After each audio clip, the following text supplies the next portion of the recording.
أعوذ بالله من الشيطان الرجيم بسم الله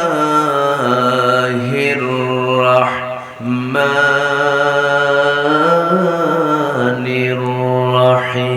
الرحيم إن الله وملائكته يصلون على النبي يا أيها الذين آمنوا صلوا عليه وسلموا تسليما اللهم صل على سيدنا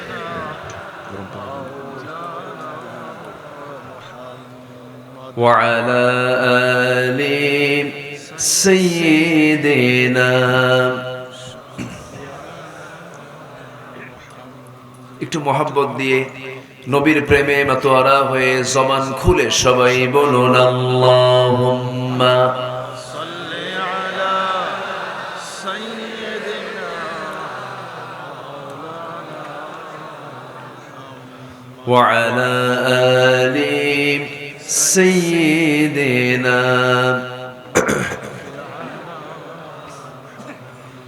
তায়েফের কথা ভেবে কাঁদে শুধু দুনয়ন এমন দরদি পেতে কাঁদে মন অনুক্ষণ কাঁদে মন অনুক্ষণ ওহুদে দাতাহারা আহমদ যখন লৌহ মাখা কিয়ামতে উঠবে তখন জিহাদ না করে কিভাবে দেখাবে তুমি চাঁদ চেহারা রূপে ওয়াতুল আল্লাহুম্মা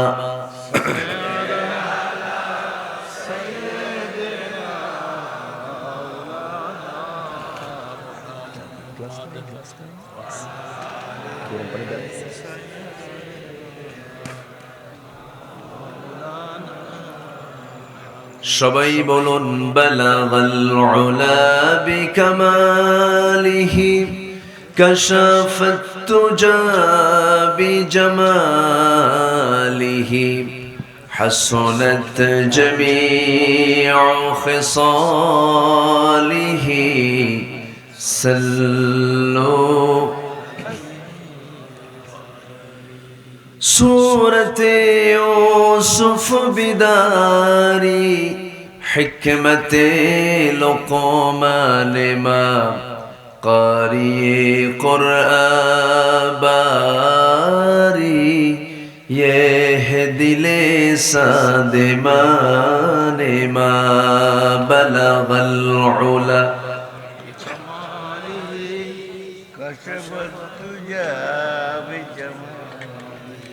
حسنت جميع خصاله صلوا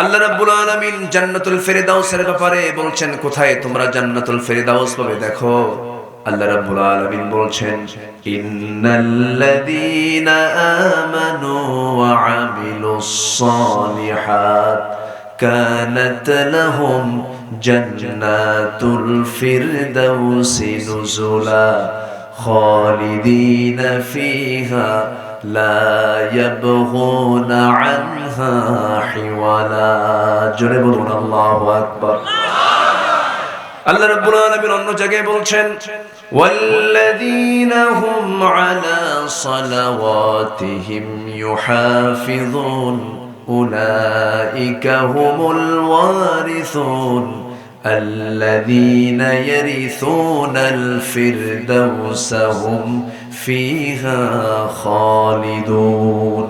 জোরে বলুন আল্লাহু আকবার। এক নম্বর জান্নাতের নাম কি বলেন? এক নম্বর জান্নাতের নাম কি? জান্নাতুল ফেরদাউস। সেই জান্নাতুল ফেরদাউস লাভ করতে হলে আমার নবীজি মেরাজ থেকে যে উম্মতের জন্য যে জিনিসটা নিয়ে এসেছেন, আল্লাহ তাআলা আমার রাসূলকে তোর উম্মতের জন্য বিশাল উপহার দিয়েছেন। কোন ইবাদত বলেন? বলেন কোন ইবাদত? নামাজ। কিন্তু এখন যদি প্রশ্ন করি, আমার দেশে নামাজি বেশি না বেনামাজি বেশি? নামাজি বেশি না বেনামাজি বেশি? বেনামাজি বেশি। মানুষ বেশি না চোর বেশি? হ্যাঁ, ভালো করে কম। চোর বেশি। মানুষ কোথায়? আমার নবীজি নামাজ থেকে সকল কিছু সব কিছু শিক্ষা দিয়েছেন। নামাজ কেন্দ্রিক জীবন যাপন করতে বলেছেন। রাসূল বলেছেন, আল ফারকু বাইনাল মুমিন ওয়াল কাফির তারকুস সালাহ। কাফের এবং মুমিনের মধ্যে পার্থক্য সৃষ্টিকারী হলো নামাজ। যে ব্যক্তি নামাজ ছাড়বে সে কুফরি করবে। মান তারাকা সালাতা মুতাআম্মিদান ফাকাদ কাফার। যে ব্যক্তি এক ওয়াক্ত নামাজ ছেড়ে দিল সে যেন কুফরি করলো। এটা আমার কথা না, নবীর কথা। নবীর কথা। আজকে আপনি যদি এই হাটিচলা গ্রামের যদি আপনি 500 ঘরের দিকে তাকায় দেখেন, মসজিদ এখানে আছে না নাই বলেন? আসল মুসল্লির খবর পাওয়া যাবে জোহরে না ফজরে? জোহরে তো কাজ থাকে। জোহরে কি থাকে? কাজ থাকে। আসরে বাজার থাকে। জোহরে বহু প্রকার কাজ থেকে বাইরে চলে যায়। মাগরিবও হয়তো বাইরে থাকে। এসাও হয়তো আসতে তার দেরি হয়ে গেল। কিন্তু এই গ্রামের আসল মুসল্লির খবর পাওয়া যাবে কোন ওয়াক্তে বলেন? ফজর নামাজ। গ্রামের মসজিদগুলো কি আর কাঁচা আছে না পাকা হয়ে গেছে? মসজিদগুলো পাকা হয়ে গেছে কিন্তু ঈমানগুলো কাঁচা রয়ে গেছে। মুসল্লির খবর নাই। মাঝে মাঝে এমন হয় মুসল্লি মোট 3 জন, ইমাম একজন, মুয়াজ্জিন একজন, খাদেম একজন, মোট কয়জন হলো? 3 জন। এই দিয়ে ফজর নামাজ শেষ হয়ে গেল। মাঝে মাঝে হুজুর একলাই পড়ে। এই যে বলতেছে, এটা তো হওয়ার কথা ছিল না। এমন তো চিত্র হওয়ার কথা ছিল না। কেন চিত্র এরকম হচ্ছে? এর কারণ আরেকটা কারণ আছে। সেটা হলো মসজিদ কমিটির সভাপতি হলো বিশিষ্ট সুদখোর, সেক্রেটারি মদখোর, আর ক্যাশিয়ার হলো জেনাকার। কি কথা বলবো? কথা একজন করতেছে, হুজুর এগুলি তো ঠিক কথা।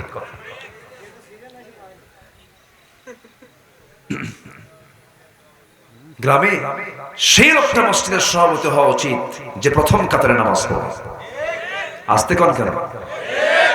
নামাজ নাই, মুখে দাড়ি নাই, ইসলামের কোন পরিবেশ নাই, বউটা বেহায়ের মতো ঘোরে, মেয়েটার গায়ে পর্দা নাই, ও নিজে মদ খায়, ও হয়েছে সভাপতি, সেক্রেটারি।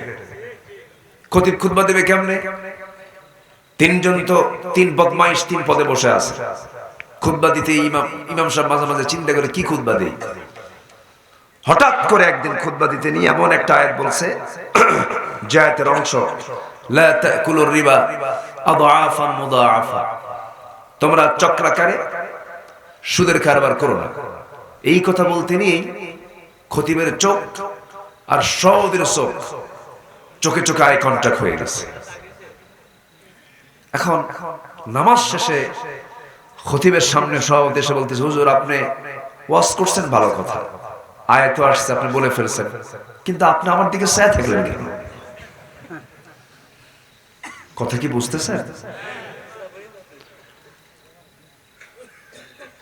প্রত্যেকটি মুসল্লির উচিত ছিল এই সমস্ত বেনামাজি, মদখোর, জেনাকার, সুদখোরদের মসজিদের পথ থেকে ঘা ধাক্কা দিয়ে বের করে দেওয়া। তাকি দেওয়া হয়েছে? তাকি দেওয়া হয়েছে? ওদেরই দাম বেশি, ওদেরই পাওয়ার বেশি, ওদেরই চটপাট বেশি। আমরা কোন দিন জাগবো? আমরা কোন দিন কথা বলবো? ধরে ধরে ধরে সব শেষ করে দিচ্ছে। আমাদের সামনে এগিয়ে যাওয়ার দরকার আছে না নাই? আসতে বলবেন না, আছে না নাই? একটু জিকির করি, লা ইলাহা ইল্লাল্লাহ। কি করি বলেন? বলেন তো, পারতেছি না তো।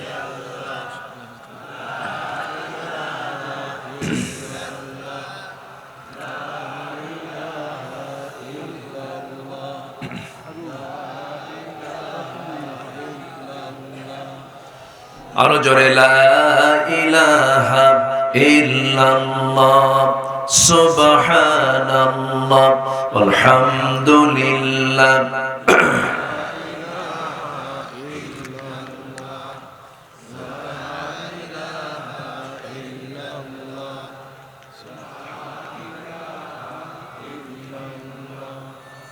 আরো জোরে লা ইলাহা ইল্লাল্লাহ সুবহানাল্লাহ।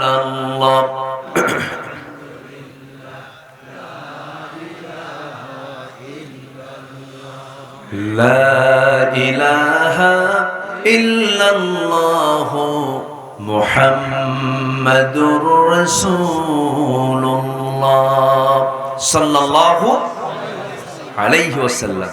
কোন পদ, কোন পদবী, কোন নেতা, কোন এমপি, কোন মন্ত্রী, কোন সচিব, কোন জজ, কোন ব্যারিস্টার, এই সমস্ত খেতাব দিয়ে আল্লাহর সামনে সম্মান পাওয়া যাবে না। আল্লাহর সামনে সম্মান পেতে হলে মস্তকটা 5 বার সপিয়ে দিতে হবে। কার সামনে? আমার সম্মান কে দিবেন? আমার মর্যাদা কে দিবেন? আল্লাহ দিবেন। নামাজ নাই, তার কোনো মর্যাদা নাই, তার কোনো সম্মান নাই। সম্মানিত ভাইরা, এই গ্রামে যারা বসবাস করেন, আমি তাদেরকে সুদাত্ত আহ্বান জানাবো, আজকের মাহফিল সার্থক হবে যদি মসজিদটা ফজরের সময় যদি কানায় কানায় ভরে যায়। কষ্ট পাচ্ছেন আমার কথাগুলো শুনে? আজকেরও না, আমরা এরকম বলবো না, হবে ইনশাআল্লাহ, হবে। হবে না কেন? আমরা আশার দিক বলবো, জোরে বলি ইনশাআল্লাহ হবে, ইনশাআল্লাহ হবে। হবে না কেন? সম্মানিত উপস্থিতি, অহংকার যার মধ্যে থাকবে, বংশের গৌরব দেখায়, নেতৃত্বের অহংকার দেখায়, আছে না নাই? তার জন্য জান্নাত না জাহান্নাম? জাহান্নাম। আমার সিলেট না কোথায় যেন একটা মাহফিল ছিল, আমি এয়ারপোর্টে, ঢাকা এয়ারপোর্টে গিয়ে, বসেন, কি সমস্যা, কি হয়েছে ওখানে? একটু বসেন। ওঠা বসা করতেছেন যে আপনারা কয়েকজন, একটু বসেন, একটু মেহেরবানি করে বসেন।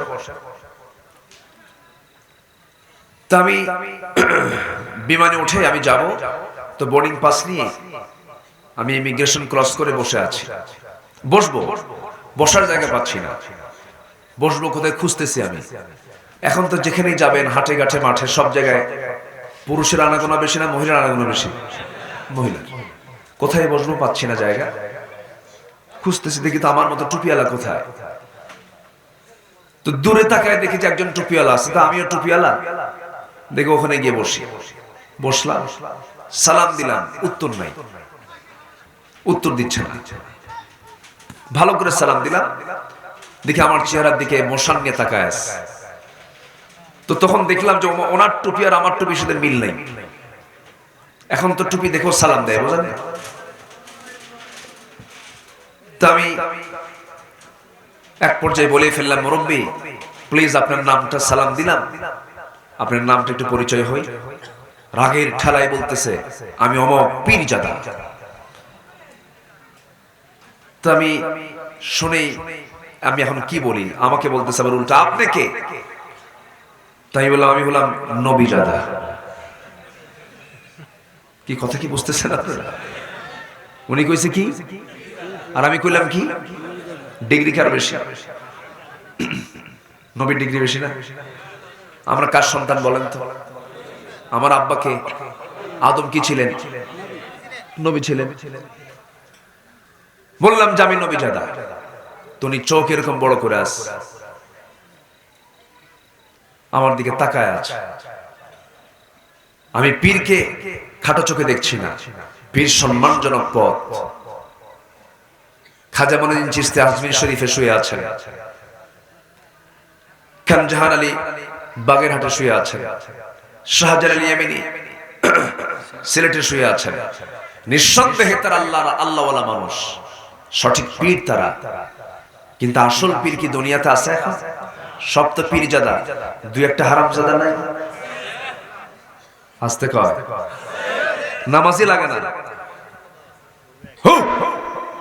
খাজা ওই দেখেন, ওই যে আওয়াজ দিছে একজন, দিল কর তাজা, ইসমে জালাল, গাজার কলকি খাওয়া হালাল, যেরকম নাউজুবিল্লাহ। এরকম দরবারও এই সিরাজগঞ্জে আছে, আশেপাশেই আছে। হুজুর কিন্তু সব খবর রাখে। গাজার গন্ধে কাছে যাওয়া যায় না, এত গাজা খায় মশা পর্যন্ত বিরক্ত। আছে? আসতে বলবেন না? আছে। নামাজ নাই, তার চরিত্রই নাই। আমরা নামাজ পড়বো 5 ওয়াক্ত, জোরে বলি ইনশাআল্লাহ। নামাজ কেউ ছেড়ে দেব। আমার নবীজি বেনামাজির জন্য কোনো সুপারিশ করবেন না। সুপারিশ হবে নামাজির না বেনামাজির? নামাজি। সঠিক নামাজ আমরা পড়ব, জোরে বলি ইনশাআল্লাহ। আমার নবীজি দুনিয়া থেকে বিদায় নেবেন। আম্মা জান আয়েশা বলেন, নবীজি যখন চূড়ান্ত অসুস্থ অবস্থা, আমার ঘরকে তিনি পছন্দ করলেন, আমার ঘরে আসলেন। আমার নবীজি বলছেন, আয়েশা শরীরটা তেমন ভালো লাগছে না, মনে হয় দুনিয়া থেকে বিদায় নিয়ে নেব, তুমি তোমার উরুটা বিছায় দাও। আমি আমার উরুটা বিছায় দিলাম। নবীজি আমার উরুতে মাথা রেখে শুয়ে পড়লেন। প্রচন্ড মাথা ব্যথা হচ্ছিল, জ্বর হচ্ছিল। যাদের মাথা ব্যথা হয়, জ্বর হয়, ভাবতে হবে এটা সুন্নাহ রোগ। আলহামদুলিল্লাহ। অনেকের অসুখ বিসুখ হয় না, অহংকার দেখায়। আরে তোরা কি বডি পালিশ, 70 বছর হয়ে গেল আমার, আজ পর্যন্ত অসুখ বিসুখ নাই। মনে মনে কই এটা ফেরাউনের খাসলত। অসুখ বিসুখ হওয়া খারাপ না ভালো? ভালো। অসুখ বিসুখ হলে পরে কার কথা বেশি মনে হয়? গতকাল থেকে যখন আমার এই যে কথা বলতে একটু অসুবিধা হচ্ছে, আল্লাহর নাম যা ডাকি তার চেয়ে বেশি ডাকার পরিমাণ বেড়ে গেছে। আল্লাহ আল্লাহ একটু আমাকে সুস্থ করে দাও। ডাক্তারকে ফোন দিতে নিয়ে আমি একটু ভয় পাই। আমি ডাক্তারকে তো ফোন দিচ্ছি কেন? আমি কি আমার আল্লাহ নাই? আল্লাহকেও বলি, আবার ডাক্তারকেও ফোন দিই। এই যে অসুস্থ হলে পরে বান্দার মুখে তখন কার নাম বেশি আসে? আসতে বলবেন না, কার নাম বেশি আসে? আল্লাহর নামটা বেশি আসে। আমার নবীজি প্রচন্ড মাথা ব্যথা হচ্ছিল এবং জ্বর, এবং নবীজির শেষ জীবনে আরেকটা সিমটম দেখা গেছে, সেটা হলো রাসূলকে বিষ প্রয়োগ করা হয়েছিল। দুজন সাহাবী সেই বিষ মিশ্রিত খাবার খেয়ে শাহাদাত বরণ করেন। নবীজি বেঁচে ছিলেন, কিন্তু শেষ জীবনেও সে ওই বিষক্রিয়াটা দেখা দেয়, খুব কষ্ট পাচ্ছেন। আম্মা জান আয়েশা বলেন, রাসূল আমার ঘরে তাশরীফ আনলেন, আমি তাকে শোয়ায় রাখলাম। প্রচন্ড মাথা ব্যথা, মাথায় পানি ঢেলে দিলাম। হঠাৎ করে আমার রাসূল শুনতে পেলেন বেলাল আযান দিচ্ছে। আযান শোনা মাত্র রাসূল ওঠার চেষ্টা করছেন। এটা হচ্ছে ইমানদারের লক্ষণ। সুবহানাল্লাহ বলবেন না? নাম হলো ইমান আলী, নামাজ নাই। নাম হলো ফজর আলী, ঘুম থেকে উঠে 10টার দিকে। নাম কি? ফজর আলী। নাম হলো আতর আলী, আতর আলী, গাজার গন্ধে কাছে যাওয়া যায়। নাম দিয়ে কাম হবে না, আমরা নামাজি হব, জোরে বলি ইনশাআল্লাহ। আযান দিয়েছেন বেলাল রাদিয়াল্লাহু তাআলা আনহু। বেলালের আযান যখন নবীর কানে চলে গেল, রাসূল আমার দেরি করলেন না নিজে ওঠার জন্য। তার গতানুগতিক যে সিস্টেম, দ্রুত গতিতে ওঠার জন্য চেষ্টা চালালেন, কিন্তু মাথা চক্কর মেরে পড়ে যেতে নিলেন। আম্মা জান আয়েশা তাকে শক্ত হাতে ধরলেন, আবার শোয়া দিয়ে বলছেন, ইয়া রাসূলুল্লাহ আপনি মনে হয় যেতে পারবেন না। রাসূল কেঁদে ফেলে দিয়ে বলছেন, আয়েশা রে, আমার বুঝি জামাতে নামাজ আর হবে না, আমি মনে হয় আর জামাতে নামাজ পড়তে পারবো না। আযান তো বেলাল দিয়ে দিল, নামাজ তো শুরু হয়ে যাবে, কিন্তু নামাজটা কে পড়াবে? ও আমার আয়েশা। আমার মন বলছে মা তুলাতিশ শামসু লা গারাবাত, কোন সূর্যোদয় হয় না, অস্ত যায় নাই, যে আমার আবু বকর চাইতে শ্রেষ্ঠ হতে পারে। আমার মুসাল্লায় যেন কেউ না দাঁড়ায়, নামাজ শুরু হয়ে যাবে কিন্তু আমার মুসাল্লায় দাঁড়াবে আমার আবু বকর। জোরে বল সুবহানাল্লাহ। ঈমান মজবুত যার, নেতৃত্ব হবে তার। ঈমান যার মজবুত হবে সেই নেতাগিরি করবে। আর আজকে নেতৃত্ব দেওয়ার জন্য ঈমান শর্ত না সোর শর্ত? কি শর্ত? সোর। আমার নবীজি নামাজের জন্য যখন মনোনয়ন দিলেন, আম্মা জান আয়েশা সিদ্দিকা রাদিয়াল্লাহু তাআলা আনহা তার বাপকে ডাক দিয়ে বলছেন, আব্বা জান, রাসূলের তো অবস্থা ভালো না, আমার রাসূল তো বিশ্রাম নিচ্ছেন, কষ্ট পাচ্ছেন, উঠতে পারছেন না। আমার নবীজি অনুমতি দিয়ে দিয়েছেন আমার মুসাল্লা আপনি দাঁড়ায় যাবেন। আমার নবীজি মুসাল্লায় যখন আবু বকর সিদ্দিক রাদিয়াল্লাহু আনহু যখন দাঁড়ায় গেলেন, সাহাবায়ে কেরামদের মধ্যে কান্না রোল পড়ে গেছে, হাওয়া করে কাঁদতেছে, বিশেষ করে ওমর ফারুক কাঁদতে কাঁদতে অস্থির হয়ে যাচ্ছেন। নবীজির কান্না দেখে, নবীজি ওই সাহাবীদের কান্নার আওয়াজ যখন তিনি শুনতে পাচ্ছিলেন, রাসূল বলছেন, আয়েশা, আমার সাহাবীরা কাঁদতেছে, আমার তো শেল বেঁধে যাচ্ছে, আমি দারুণ কষ্ট পাচ্ছি, আমাকে একটু নিয়ে যাও তো, আমার সাহাবীরা কাঁদে কেন? জানালার কাছে নিয়ে যাও। জানালার কাছে নিয়ে যাওয়া হলো। আমার নবীজি জানালার কাছে তাকে শক্ত করে ধরা হলো। নামাজ শুরু করেছেন আর সাইয়্যিদনা আবু বকর সিদ্দিক রাদিয়াল্লাহু তাআলা আনহু নামাজ শুরু করে দিয়েছেন, সূরা ফাতিহা পড়ছেন, কিন্তু সাহাবায়ে কেরামদের কান্নার পরিমাণটা বেড়ে গেছে। সাহাবায়ে কেরামও কাঁদেন, আবু বকর সিদ্দিক রাদিয়াল্লাহু তাআলা আনহু কাঁদেন, আমার নবীও কাঁদতেছেন। আম্মা জান আয়েশা বলছেন, ইয়া রাসূলুল্লাহ, আপনার সাহাবীরা তো নামাজ পড়ে, আপনি কেন কাঁদছেন? এটা তো দুঃখের কোনো বিষয় নয়। রাসূল বলছেন, আয়েশা রে, আল্লাহর কসম করে বলি, আমার চোখের পানি বের হওয়ার কারণ কিন্তু দুঃখের নয়, এটা আমার চরম আনন্দের, এই জন্য আমি কাঁদতেছি। ওরে আয়েশা, এই নামাজ টাইমের সংগ্রাম করতে গিয়ে মক্কার মানুষগুলো আমার সাহাবীদের সঙ্গে কেমন আচরণ করেছে, আমার সঙ্গে কেমন আচরণ করেছে। তায়েফের ময়দানে কাফের মুশরিকরা আমাকে পাগল আখ্যা দিয়া মেরে মেরে রক্তাক্ত করে দিয়েছে। উহুদের ময়দানে আমার দাঁতগুলো ভেঙে চুরমার করে দিয়েছে। খন্দকের ময়দানে আমি কোদাল নিয়ে পরীকে খনন করতে গিয়ে আমি আমার কোমর হারিয়ে ফেলেছি। সেই দাঁত ভাঙ্গা ইসলাম, সেই কোমর হেরে যাওয়া ইসলাম, সেই নামাজ আজকে রাষ্ট্রীয় পর্যায়ে কায়েম হয়েছে। এই দৃশ্যই আমার চোখে পানি এনে দিয়েছে আয়েশা। আমার নবীজি এই চিত্র দেখছিলেন, চোখের পানি ফেলে ফেলে কাঁদছিলেন। এরপর আম্মা জান আয়েশা বলেন, আমি রাসূলকে সেই জায়গা থেকে আস্তে করে ধরে নিয়ে আবার শোয়াই দিলাম। আম্মা জান আয়েশা বলেন, আমি আল্লাহ তাআলা আমাকে 9টা কারণে শ্রেষ্ঠতা দান করেছেন। 1 নাম্বার কারণ হলো আল্লাহ তাআলা আমার বিয়ের পয়গাম নিজেই পাঠিয়েছেন। আমার সঙ্গে নবীর বিয়ে হওয়ার ব্যাপারে সিদ্ধান্ত হয়েছে, দুনিয়ায় না আসমানে, আসমানের সিদ্ধান্ত হয়েছে। আম্মা জান আয়েশা বলেন, 9 বছর বয়সে আমি নববধূ হয়েছি, 13 বছর বয়সে আমি তার ঘরে পদার্পণ করেছি। আমি জিবরাইলকে নিজের চোখে দেখেছি। আমি নবীর সঙ্গে যখন একই বিছানায় ঘুমাতাম, সেই সময় একই চাদরের নিচে থাকা অবস্থায় জিবরাইল আমিন আলাইহিস সালাতু ওয়াস সালাম ওহী নাযিল করতেন, নবীর কাছে ওহী নিয়ে আসতেন। আমি এটা আমি অবলোকন করেছি, দেখতে পেয়েছি। আমি আয়েশা নিজেকে ধন্য মনে করি। আল্লাহ তাআলা যতগুলো আয়াত নাযিল করেছেন, কোরআন যে নাযিল করেছেন, এর মধ্যে কিছু আয়াত আল্লাহ তাআলা আমার শানে নাযিল করেছেন। জোরে বলি সুবহানাল্লাহ। আম্মা জান আয়েশা বলেন, আল্লাহ তাআলা আমাকে 9টি কারণে শ্রেষ্ঠত্ব দান করেছেন।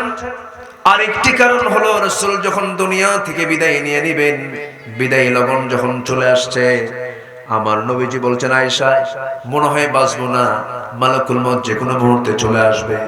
আয়েশা, আমি তোমাকে একটা কথা বলতে চাই, সেটা হলো আমি দুনিয়া থেকে যখন বিদায় হয়ে যাব, মুখটা কেমন যেন দুর্গন্ধ মনে হচ্ছে, একটা মেসওয়াক এনে দাও তো। মেসওয়াকের কথা যখন তিনি বললেন, আমি উঠতে পারলাম না। সঙ্গে সঙ্গে আমার ভাই আব্দুর রহমানকে ডাক দিলাম, বুখারীর বর্ণনা। আব্দুর রহমান, তিনি গিয়ে একটা মিসওয়াক এনে দিলেন। সেই মিসওয়াকটা নিয়ে আমার নবীজির হাতে না দিয়ে আমি আয়েশা চাবায়া চাবায়া নরম করে দিচ্ছিলাম। সেই চাবায়া চাবায়া নরম করে দিতে নিয়ে মিসওয়াকের আগে কিছু থুতু লেগে যায়। আমার নবীজি সেই মিসওয়াকটা যখন হাতে নিলেন, মুস্কি একটা হাসি মেরে আমার দিকে তাকায় তাকায়া মিসওয়াক দিয়ে মিসওয়াক শুরু না করে সেই মিসওয়াকের আগেই লাগানো থুতুগুলো চুষে চুষে পান করছেন আর বলছেন, আয়েশা রে, শেষ জীবনে আমি তোমাকে আনন্দ দেওয়ার চেষ্টা করলাম। জোরে বলি সুবহানাল্লাহ। আম্মা জান আয়েশা বলেন, আমি নিজেকে ধন্য মনে করি, আমি আমার নিজের চোখে দেখেছি রাসূল তার জীবনের শেষ খাবার খেয়েছেন। আমি আয়েশা আমার মুখের লালা, আমি আয়েশা আমার মুখের লালা খেয়ে রাসূল দুনিয়া থেকে বিদায় নেবেন। এবার রাসূল আমাকে বলছেন, আয়েশা রে, মালাকুল মউত মনে হয় চলে আসবে, আমি দুনিয়া থেকে বিদায় নিয়ে নেব। আমি তোমাকে আজকে শেষ একটা সেন্টেন্স তোমাকে বলে যাচ্ছি, আমার উম্মতের জন্যই বলে যাব, আমার জন্য কিছু বলবো না, আমার পরিবারের জন্য কিছু বলবো না। আমি আমার দরদের উম্মতের জন্য বলে যাচ্ছি, আমার দরদের উম্মতকে জানিয়ে দেবে, আমার উম্মতরা যেন কখনো 5 ওয়াক্ত নামাজ না ছেড়ে দেয়। 5 ওয়াক্ত নামাজ পড়বেন কারা কারা?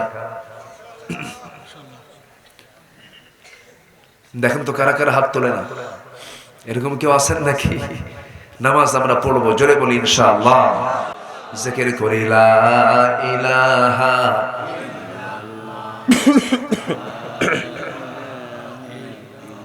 শেষ করে দেব।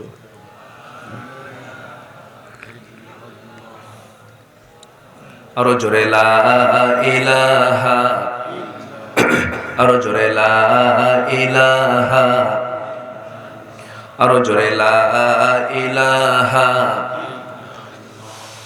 লা ইলাহা ইল্লাল্লাহ, লা ইলাহা,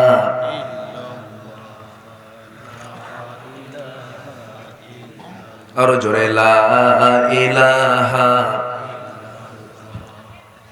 লা ইলাহা ইল্লাল্লাহ মুহাম্মাদুর রাসূলুল্লাহ সাল্লাল্লাহু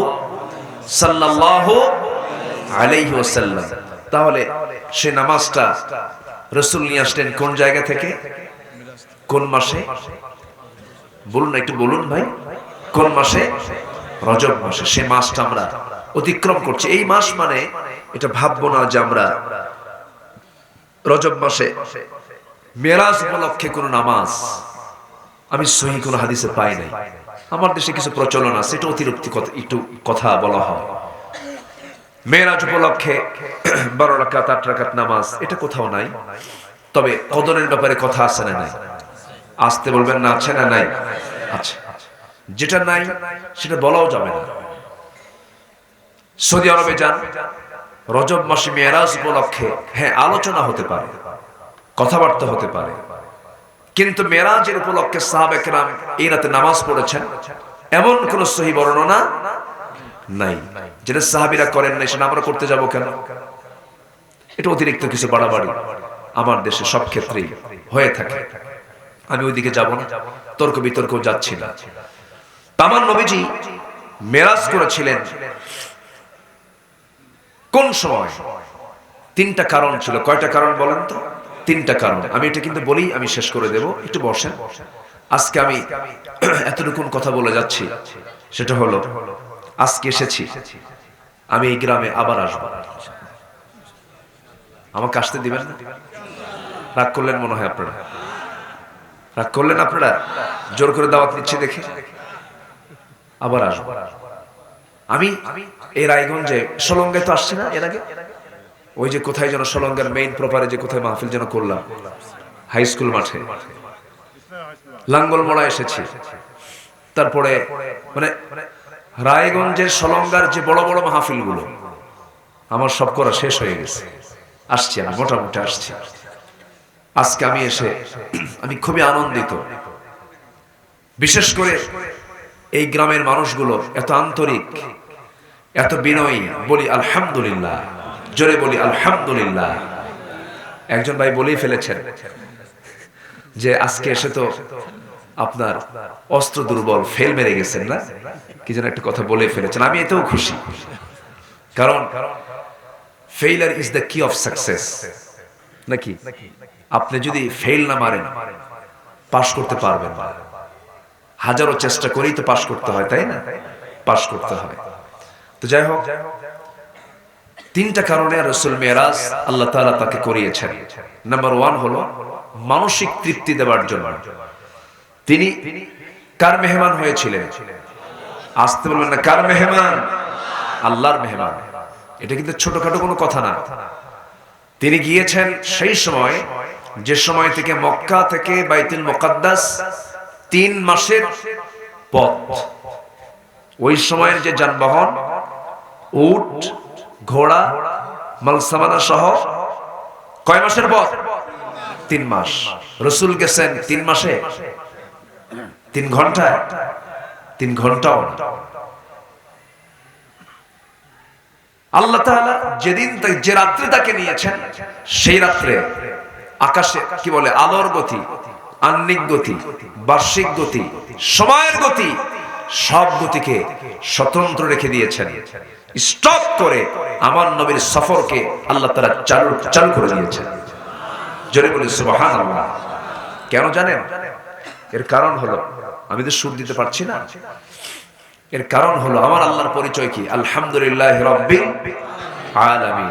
আর আমার নবীর পরিচয় হলো ওমা আরসালনাকা ইল্লা রাহমাতাল লিল আলামিন।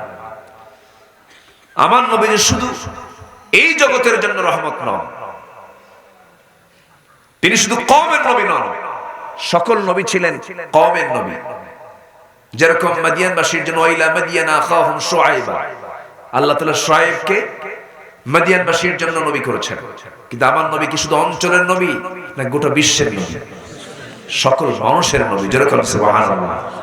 সব নবী কিন্তু সকল মানুষের নবী ছিলেন না।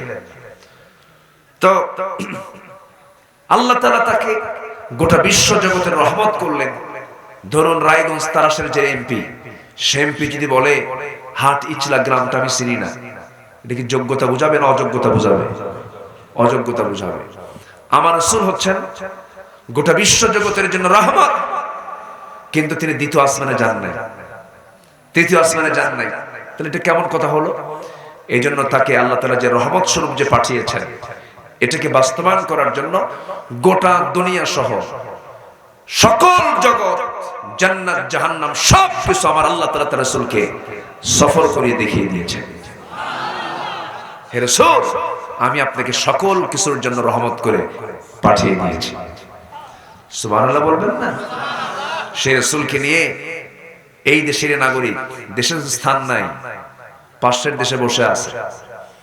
জাহান্নামের এক কীট তাসনিমা নাসরিন বলেছে সম্প্রতি, তোমাদের নবী মুহাম্মদ তো মদিনার মাটিতে পচে গলে গেছে। চিন্তা করেন, এই কথাগুলো রুটিন ওয়ার্কের মতো আমাদের কানে ঢুকানো হয়। আজ পর্যন্ত কি কোনো শক্ত কোনো ফায়সালা এই সমস্ত কথার বিরুদ্ধে হয়েছে? আসতে বলবেন না, হয়েছে?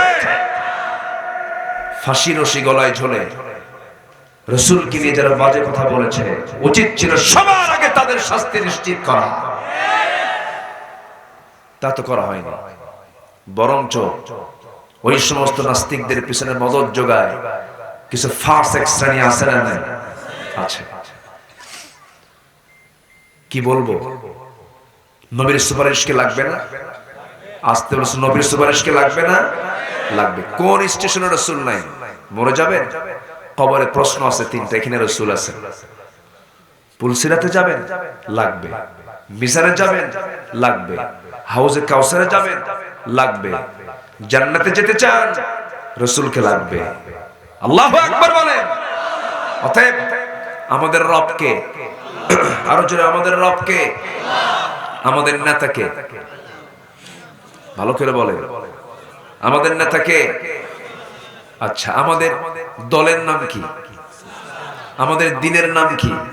ইসলাম। তাহলে আমাদের রব, আমাদের দ্বীন, আমাদের নেতা মুহাম্মদ সাল্লাল্লাহু, এই তিনটার ভিতরে যদি কেউ এসে ষড়যন্ত্র করে ঢুকতে চায়, যদি কেউ এর ভিতরে এসে ষড়যন্ত্র করে, আমরা তাদেরকে শক্ত হাতে মোকাবেলা করব। প্রয়োজনে জীবন বাজি রেখে তাদের বিরুদ্ধে অবস্থান গ্রহণ করব। রাজি আছেন কারা কারা? হাত উঁচু করে দেখেন মুসলমান।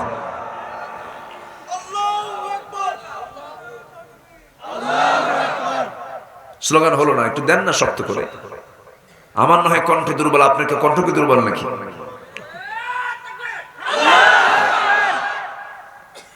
একবারই শেষ। আল্লাহ কবুল করুন। একটু অভ্যাস কম আছে তো। তাহলে আমার নবীজিকে যে মেরাজ করানো হলো, উদ্দেশ্য আছে না নাই? আচ্ছা, এটা একটা উদ্দেশ্য। আরেকটা উদ্দেশ্য হলো নবীজির জীবন থেকে দুজন মানুষ সবচেয়ে প্রিয় ছিলেন। আবু তালেব যদিও কাফের, কিন্তু নবীজির পছন্দের মানুষ ছিলেন। খাদিজা নবীজির সবচেয়ে কাছের মানুষ ছিলেন। এমন কোন দোয়া নেই যে দোয়ায় খাদিজার দোয়া বাদ পড়তো। সে খাদিজা এবং আবু তালেব 3 দিনের ব্যবধানে দুইজনে যখন মারা গেলেন, দুজন পাওয়ারফুল মানুষ ছিলেন মক্কার। আবু জাহেল নবীর সঙ্গে বিরোধিতা করতে আসতো, কিন্তু এই দুটো ব্যক্তির জন্য আবু জাহেল পারতো না। কিন্তু এই দুইজনই যখন এট এ টাইম 3 দিন আগ পর যখন মারা গেলেন, নবীজি বিশাল টেনশনে পড়ে গেলেন। এবং এই বছরটাকে বলা হয় আমুল হুজন, চিন্তার বছর। আমার নবীজি এই উৎকণ্ঠায় যখন সময়টা তার কাটতে লাগলো, নিঃসঙ্গ জীবন মনে হলো, ঘুমাতে যান। হিজরতের ঠিক 1 বছর আগের ঘটনা এটা। যখন তিনি ঘুমাতে যান, হাতটা আগায় দেন, মনে হয় খাদিজা আছে, খাদিজা নাই। বুকটা খান খান হয়ে যাচ্ছে, মানসিকভাবে অস্থির হয়ে পড়ছেন। আল্লাহ তাআলা বলছেন, আমার হাবিবের কাছে জিবরাইল, তাড়াতাড়ি চলে যাও। আমার হাবিবের মানসিক প্রশান্তির দরকার, আমি তাকে আমার বাড়ির মেহমান বানায় নিতে চাই। জোরে বলে সুবহানাল্লাহ, আর জোরে বলে সুবহানাল্লাহ। জান্নাত দেখলেন, জাহান্নাম দেখলেন। ফিরে আসার পথে আল্লাহ রাসূল বললেন, আয় আল্লাহ তাআলা, আমি চলে যাচ্ছি, আপনি আমার উম্মতের জন্য কি দিবেন? আল্লাহ তাআলা বলছেন, আপনার উম্মতের জন্য দেওয়া হলো 50 সালাতান, 50 ওয়াক্ত নামাজ। এই 50 ওয়াক্ত নামাজ নিয়ে রাসূল চলে আসতেছেন। নামাজ কিন্তু 5 ওয়াক্ত ছিল না, নামাজ কয় ওয়াক্ত ছিল? 50। আসার পথেই সকল নবীর সঙ্গে আমার রাসূলের দেখা হয় এবং নামাজও হয়। বাইতুল মুকাদ্দাস আমার নবীজি সকল নবীদেরকে আল্লাহ তাআলা হাজির করেছেন সেই দিন, নবীর আগমন উপলক্ষে। সুবহানাল্লাহ বলবেন না? আমার নবীর দামটা কত? আমরা কোন নবীর উম্মত? নবীর আগমন হবে, সে আগমন উপলক্ষে বিশাল বড় সম্মেলন। সেই সম্মেলন হচ্ছে নবীদের সম্মেলন। কিসের সম্মেলন? নবীদের। নামাজ শুরু হবে, ইমামের মুসাল্লা সামনে পড়ে আছে, কে দাঁড়াবে? তিনি অপেক্ষার প্রহর গুনছেন। জিবরিল আমিন সব নবীর কাছে গেছেন। সে জিবরিল আমিন করলেন কি? রাসূলকে নিয়ে ধরে ইমামের মুসাল্লায় দাঁড় করায় দিয়ে বললেন, হে রাসূল, আপনি সকল নবীদের ইমামতির দায়িত্ব পালন করবেন। আল্লাহু আকবার বলেন। আমার নবীজি মেরাজ থেকে আসতেছেন, 50 ওয়াক্ত নামাজ নিয়ে আসলেন। সব নবীর কথা তার মনে নাই, কিন্তু একজন নবীর কথা আমার নবীর মনে ছিল। সেই নবীর নাম কি? মুসার কথা। মুসা থামায় দিয়ে বলতেছে, আল্লাহর হাবিব, উম্মতের জন্য কি দিল? আল্লাহ আপনাকে কি দিয়েছেন? 50 ওয়াক্ত নামাজ। ও হবে না, আল্লাহর কাছে যান, নামাজ কমায় দিতে হবে। আপনি নবী বড় হতে পারেন, আমার অভিজ্ঞতা আগের নেওয়া আছে, কি জাত আমার জানা আছে। সুবহানাল্লাহ বলবেন? আমার জানা আছে, নামাজ কমায় নিয়ে আসেন। 50 ওয়াক্ত নামাজ। সেখান থেকে আপিল করতে করতে 5-এ চলে আসলো। সওয়াব তো কমলো না। আল্লাহ বলেন, আমার হাবিব, 5 ওয়াক্ত দিলাম ঠিক, 50 ওয়াক্তের সমান সওয়াব আমি আল্লাহ দিয়ে দিলাম। সবাই কি নামাজ পড়তে রাজি আছে না ভাই? আচ্ছা, এরা কি সুদের কারবার আছে? হ্যাঁ, সুদের কারবার আছে। এই সময় কি উঠেন না? উঠলে ভাবো ওঠে সুদ খায়। বসে, সুদ খাওয়া যাবে? সুদের ধারে পাশে যাওয়া যাবে না। আমরা সুদের কারবারে যাব না। সুদের অপোজিট একটা কাজ আছে, সেটা হলো যাকাত। সামনে কি মাস আসতেছে? বলেন, কি মাস আসতেছে? নামাজ পড়লাম, রোজাও রাখলাম, যাকাতটা দিলাম না, আমার কি পরিপূর্ণ হুকুম আদায় হলো? আদায় হলো। ধানের আবাদ হয়, ধানের যাকাত আছে না নাই? এটাকে ওসর বলে। এটা কি বলে? ওসর বলে। যাকাত আদায় করতে হবে সুন্নত মনে করে না ফরজ মনে করে? ফরজ মনে করে। যে যাকাত দেবে না তাকে জাহান্নাম যেতে হবে। বান্দার হক এটা। যাকাতের টাকা না দেওয়া মানে বান্দার হক মেরে খাওয়া। যে বান্দার হক মেরে খাবে তার জন্য জান্নাত নাই। বনের সম্পত্তি মেরে খাওয়া, ভাই তো মনে হয় রায়গঞ্জে নাই, আছে? অভাব নাই। বলেন, এক যুগ হলো মারা গেছে বাপ, সম্পত্তি বোঝায় দেয় না, এক যুগ হয়ে গেছে। অথচ লিযযাকারি মিসলু হাযযিল উনসায়াইন আল্লাহ তাআলা বলেছেন যেদিন মারা যাবে, যখন মারা গেছে তারপরের থেকে ছেলে মেয়ে সম্পত্তির ওয়ারিস হয়ে গেছে। ও 2 বিঘা, এ 1 বিঘা। নারী পাবে কয় বিঘা আর ছেলে পাবে? এটা কার বিধান? আল্লাহর বিধান। দেয় না, এক যুগ হয়ে যায়, 12 বছর হয়ে যায়, মাঝে মাঝে আবার দাওয়াত দেয়। বোনকে দাওয়াত দেয় ভাই, কৌশল করে দাওয়াত দিয়া ভালো মন্দ খাওয়ায় দিয়া পাশে বসায় দিয়ে বলে, বোন শোনো একটা কথা, তুমি অংশ পাও, জমি পাও, এটা ঠিক আছে, কিন্তু একটা কথা বলি কি, অংশ নিলে কিন্তু ধ্বংস হয়। দেখছেন কি ওয়াজটা দিল? এটা কি কোরআন থেকে ওয়াজ না শয়তান থেকে ওয়াজ? এগুলো কাজ করা যাবে না। আমরা বান্দার হকগুলো আদায় করব, জোরে বলি ইনশাআল্লাহ। কারো সম্পদ মেরে খাবো না, কোনো হক নষ্ট করব না। আল্লাহ তুমি সবাইকে বোঝার তৌফিক দাও, জোরে বলি আল্লাহুম্মা আমিন। সম্মানিত হাজিরিন, আমি আমার কথা আর বাড়াতে পারছি না, যতটুকু হয়েছে আমরা বলে ফেলি আলহামদুলিল্লাহ, জোরে বলি আলহামদুলিল্লাহ। আমাকে সময় দিয়ে আপনারা আমাকে উপকৃত করেছেন। আমি আপনাদের জন্য দোয়া করি, আল্লাহ যেন আমাকে আপনাকে দ্বীনের জন্য কবুল করেন, কোরআনের জন্য কবুল করেন, আল্লাহর দ্বীনের জন্য কবুল করেন, জোরে বলি আমিন।